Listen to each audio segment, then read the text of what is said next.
kali tonscreenize hadde kaolekisi mukwano beautiful Tom. Lwakitondeka naye nendi ebyokulya byange.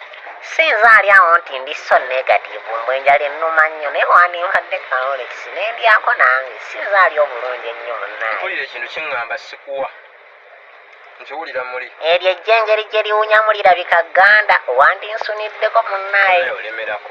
Sigamba nti nkuprotectinga nkulemerako baako onsumirako. Kwata. Osazeewo nakunnumirako bulumizi munnaye. Munnaye. Oba tokaagala kampi. Ne walaayi kanzira omulundi gwange ogusoose kano konkazize sigenda kkanya. Bayambika nkulumiddeko. Wabula era oyomba. Naye beautiful Tom olina heartbeat laba akantu kompadde ddala mu butuufu kemba ndya. Kampeereeta. Kaako may the Lord of our Lord Jesus Christ of Lord akuwa omukisa.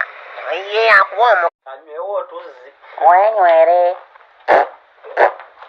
Bambi omwagalwa nsaba onsonyiwe bambi sigenderedde wallahi ngukubye sigenderedde mukwano. Olina ngambe eti fuluma Amazima ga Katonda nkikoze sigenderedde nsaba onsonyiwe bambi bintu bingi byenkoze naye leero kino nkikoze sigenderedde nsonyiwa bambi nsonyiwa. Fulume bweru. Enzuuno nshafutinga nfuluma mukwano bambi simanyi nakumanya kantoloseeko katya kanfulume ddiya. Todda munda muno nga togayiza ttabi lya mujaja ddamba. Naawe. Ettabi ddamba. Ndowooza nfune kabbigi kimbe ng'ali enkokyo naye nno happy birthday mukwano. Fuluma gasiya. Kaŋŋende.